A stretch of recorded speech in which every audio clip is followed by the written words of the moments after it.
The first tank I set up, I got almost everything wrong. Not because I didn't care, but because I didn't plan. I just bought equipment, filled the tank with water, and hoped the biology would sort itself out. But it didn't. This video is everything I wish someone had told me before I spent a single dollar. Most people approach a reef aquarium the same way I did, with excitement and very little patience. They see a stunning tank online, walk into a store, and start buying. And I understand that completely. This hobby is visually intoxicating. But that excitement without a plan behind it is exactly how you end up spending double what you budgeted and losing livestock you paid a premium for. A reef aquarium is not a decoration you set up and walk away from. It's a living system, and living systems require planning. So before we talk about equipment, before we talk about livestock, before we talk about water chemistry, we plan. That is step one, and it's the most important step in the entire Blueprint series. And if you're setting up a freshwater system, everything in this video applies to you too. The scale is different, the principle is identical. The first decision, and the one that locks in almost every decision that follows, is tank size. Here's the counterintuitive truth about reef tanks. Bigger is more forgiving, not harder. A larger water volume dilutes water parameter swings, and a small tank, anything under 50 gallons, punishes every mistake immediately. I made the classic beginner mistake and started small, thinking I'd upgrade later. What I didn't account for is that upgrading isn't just buying a bigger tank. It's replacing almost everything. Your sump, your return pump, your lighting footprint, your skimmer rating. The upgrade cost more than starting right would have. My recommendation for a first reef: aim for about 80 to 130 gallons of display volume, minimum. This gives you enough water mass to handle the inevitable mistakes of the learning curve. For dimensions, think about depth and width, not just length. Corals need height clearance from the substrate, and your lighting needs to reach the bottom of the tank efficiently. A tank that is too tall becomes a lighting problem. A tank that is too shallow limits your aquascape options. Standard reef proportions. Length should be at least double the width. Height between 18 and 22 inches for most display tanks is the practical sweet spot. Once you know your tank size, where it goes matters more than most people think. Water is heavy. A single gallon weighs 8.3 pounds. A 100-gallon display tank with a sump, rockwork, substrate, and equipment is carrying somewhere between 1,300 to 1,600 pounds of total weight. This is not furniture weight, this is structural load. You need to know whether your floor can handle it, particularly if you're on an upper story or a wooden suspended floor. I placed my first serious tank on a floor I hadn't assessed. I got lucky, but I've heard enough stories of insurance claims and destroyed flooring to tell you, check the floor first. Talk to a structural engineer if you're unsure. The cost of that conversation is a fraction of the cost of the alternative. Placement rules for reef tanks.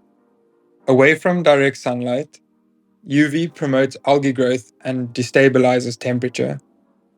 Away from high traffic areas, vibration stresses fish and coral.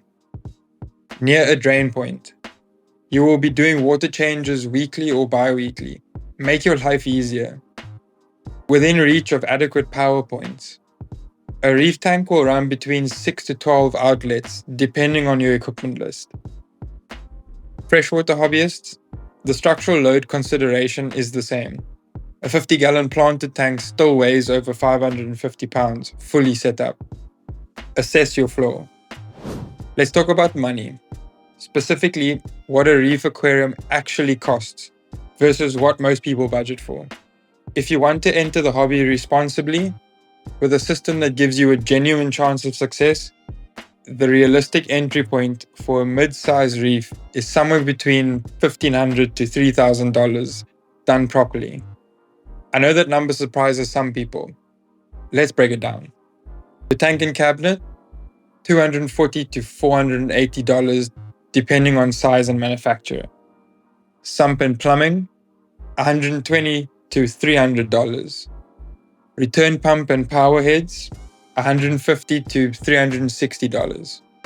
Protein skimmer, and this is one you do not cheap out on, between $120 to $360. LED lighting, $180 to $600 for quality par-rated fixture. Live rock, $90 to $180. Salt, RODI unit, test kits, and chemicals, $120 to $240. Your first livestock, $120 to $300.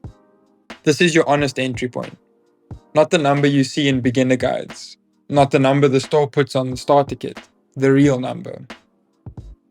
Now, can you start for under $600? Yes, but I want to be honest with you about what that looks like. At under $600, you're making significant compromises on the tank size, on skimmer quality, on lighting capability. Those compromises limit the livestock you can keep and make the system far less forgiving of mistakes. The hidden costs where people get burnt, equipment failures, and they will happen. Budget 10% of your setup cost as an emergency fund for failed pumps, cracked sumps, blown heaters. Livestock losses during cycling and the learning curve. Budget to lose some. It sounds harsh, but it's reality. Medication, supplements, and additives that you'll discover you need 6 months in. I went over my original budget by 60% on my first serious reef. Not because I was reckless, but because I didn't know what I didn't know. This video exists so you do. The setup cost is a once-off. The running cost is forever. And this is where most budget breakdowns stop, which is why most budgets fall apart 6 months in. Electricity is your biggest ongoing expense. A mid-sized reef, return pump, 2 power heads, skimmer, LED light, heater will draw between 300 to 600 watts continuously. Depending on your local electricity rate, that works out to roughly $30 to $90 per month. Salt.